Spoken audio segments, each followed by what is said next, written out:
Respected principal sir, teachers and students, आप जानते हैं कि आज हमारे देश में हम लोग पहला स्पेस डे मना रहे हैं, ठीक है।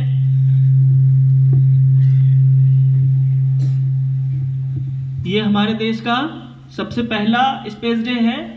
इससे पहले स्पेस डे तो मनाते थे, लेकिन वो इंटरनेशनल स्पेस डे होता था, तो उसकी डेट होती थी 6 मई। तो 6 मई को जो स्पेस डे मनाया जाता है वो इंटरनेशनल स्पेस डे होता है। और हमारे यहाँ इस साल से प्रधानमंत्री नरेंद्र मोदी जी के द्वारा ये घोषणा की गई थी कि इस साल से हम लोग 23 अगस्त 2024 से हर साल नेशनल स्पेस डे मनाएंगे, नेशनल साइंस डे की तरह, ठीक है। तो ये क्यों मनाया जाता है, ये क्यों मना रहे हैं हम लोग? क्योंकि पिछले साल जो हमारे यहाँ से चंद्रयान यात्रा थी वो सक्सेसफुली लैंड किया था चंद्रमा पर, ठीक है। तो उसकी खुशी में हम लोग आज जो है वो 1 साल पूरी कर रहे हैं। आज उसकी 1 साल पूरी हो गई है, तो हम लोग आज नेशनल स्पेस डे मना रहे हैं। ये हमारे देश का स्पेस डे है, ठीक है। तो ये मतलब कहानी सिर्फ इतनी नहीं है, इसकी शुरुआत आज से बहुत साल पहले हुई थी। सबसे पहला जो चंद्रयान गया था इंडिया का वो 2008 में गया था। वो जो है ऑर्बिट में पहुंच गया था, लेकिन वो लैंड नहीं किया था। जो 2008 में गया था चंद्रयान फर्स्ट, वो ऑर्बिट में गया, उसने परिक्रमा की, लेकिन वो लैंड नहीं किया। उसका जो प्रोग्राम था वो सिर्फ वहां तक ऑर्बिट में पहुंचाने तक था। इसके बाद 2019 में जो चंद्रयान 2 था वो भेजा गया इंडिया के द्वारा, इसरो के द्वारा। तो वो वहां गया और जब वो लैंड करने वाला था तो वो फेल हो गया 2 किलोमीटर पहले। जब वो चंद्रमा के सरफेस पर वो उतरने वाला था तो वो 2 किलोमीटर पहले ही काम करना बंद कर दिया, तो वो मिशन फेल हो गया था। तो उसके 4 साल बाद पिछले साल 2023 में 14 जुलाई को इंडिया ने इसरो के जो चेयरमैन हैं एस सोमनाथ, उन्होंने ये घोषणा की कि हम लोग फिर से नया चंद्रयान 3 जो है भेज रहे हैं। और इस बार जो चंद्रयान गया वो चंद्रमा के साउथ पोल पे उतरा।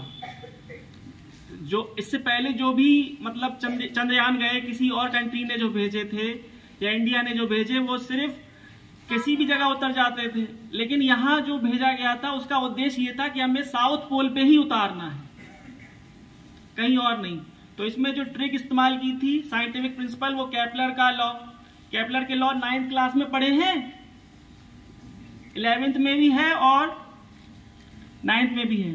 तो केपलर्स के लॉ का इस्तेमाल करके, जिस तरह से केपलर्स के लॉ बताते हैं कि जो आपका ऑर्बिट होता है किसी भी जो है सैटेलाइट का या जो आपका प्लैनेट होता है उसका जो पथ होता है वो कैसा होता है, इलिप्टिकल होता है। तो जो चंद्रयान था उसने जो आपकी जो मोशन करी है वो डायरेक्ट नहीं गया, वो गोल गोल घूम के गया। पहले वो अर्थ के ऑर्बिट में घूमता रहा और अपना जो है गैप बढ़ाता रहा। फिर जब वो अर्थ की ग्रेविटेशनल फील्ड से बाहर चला गया, जब वो स्पेस में चला गया, तब वो जाके मून के जो है ग्रेविटी में दाखिल हुआ। फिर उसने गोल गोल परिक्रमा की और फिर जब वो बिल्कुल पास पहुंच गया साउथ पोल पे, तब वो लैंड किया। तो इसमें एक तो है, इसमें 3 पार्ट थे। एक तो जो रॉकेट होता है जो लेके जाता है, और दूसरा जो था वो आपका और जो रोवर होता है उसका नाम है विक्रम। विक्रम जो नाम दिया गया है वो विक्रम साराभाई, जो हमारे स्पेस रिसर्च के जनक हैं, उनके सम्मान में रखा गया है।